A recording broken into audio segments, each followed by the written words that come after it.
الحكاية باختصار رفضنا التهجير قضية. الحكاية باختصار رفضنا التهجير قضية. شعب عانى من الدمار لاجل أرض تعيش أبية، كل أحلامهم يعيشوا وسط دولة فلسطينية. واحنا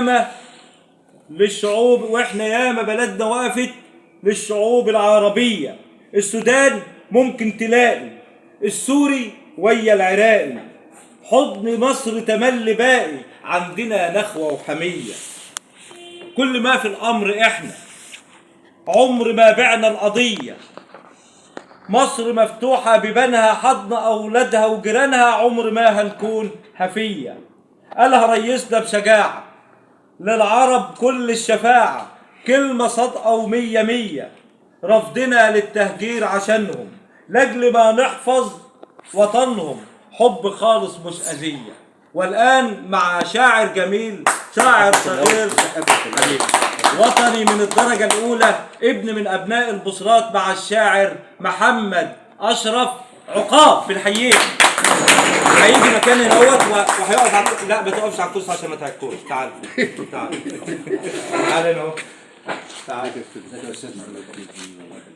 احسنت. اقف على الكرسي وامسح عشان الخطوه بتاعتك. ايوه.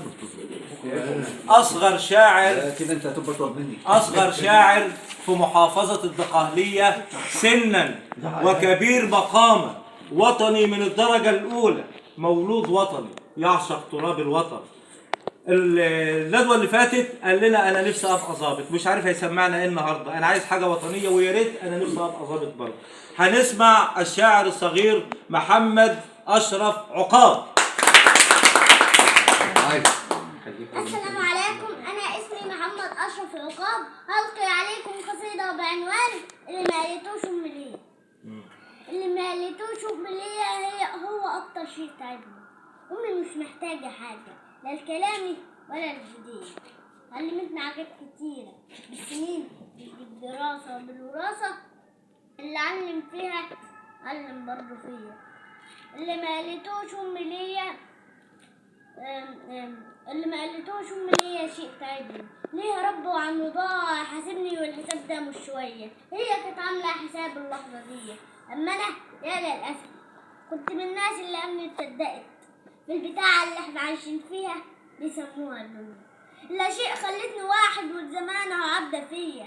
طفل كنت بعوني ساند على العمر ومال عليا. الزمن خلاني جاحد والسنين غمت عينيا. هي صدرها كان مخدة وطرح قلبها كان مودة وطرح قلبي كان قاسية. اللي ما قالتوش أمي ليا إنها صبرت عليا لما عشت سنين بخيرها، كبرت ساوتها بغيرها. كان لابد اعمل حسابي، شفتها في طلعة شبابي قيد وخنقة ما كانتش فارقة. انزل امشي اخرج اسرح لما بتقلبني اشوح. كنت ادور وش اوف، هي ناقصة كمان تقول لي رحت فين ريحتك سجاير وبصليت النهارده. وش نعم الساعة واحدة شفت حنيتها ضاع. دنيا دايرة بقلبي راضي، دنيا عايشة وكاسها فاضي. كنت بشرب فيه سكر ليه مصرة تغنقيني. يما مش وقت تسيبيني، انتهينا خلاص كبرت. انتهينا في سكة تانية. زهقت من لعبك معايا، زهقت من خوفك عليا. بجري حوالين الجنينة وخوفها لما الليل يليل. كنت تبص في عين حزينة وكنت تقولي لسه برضه في عين عين. من الرضاعة لحد وقتي كنت بكبر سنت وهي احساس الشبع. أمي يا آخر سفينة بابتسامتها الحزينة كانت بتسقيني الدلع. السنين طلبت بقتها ياللي مش عارفين قيمتها. أمي حاسة بالوجع، أمي قبل النوم بتدعي مش عشانها لا عشاني. اللي على التسريحة ده مش دواها، دي حاجات ضايعة ولقيتها زي سبحتها وحاجتها نضارتها وكل شيء واخد ريحتها. وفي حاجة مخوفاني زي شجرة عشان تضلل. الغصون لازم تميز اللي هي ما قالت لهم اتملت علشان هم. الاساس هي يقولوا لها كان زماني زرعه باينه. امها بتاخد الدواء بالغصب من محله. يما ليه ظهرك كده في الهم ليه شايله. رد يا بيت الدعاء ابنك الاصغر عروق توديك. فاكره لما كان بيحبي باربعه. فاكره ضحكه واغنياته وفاكره دعواتك عشانه. النهارده العمر ذكرياته وأمنياته وحلمه قلب سنين حياته وخلى عنهم فعل أول مرة يحصل بس آخر أمنية.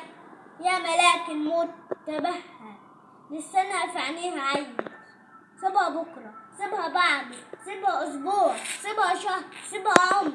نفسي أسمع تاني يا ابني اللي ما قالتوش أمي ليا هو أكتر شيء تعبني، إنها كانت عارفة إن في يوم هسيبها أو هتيجي في يوم تسيبها. الله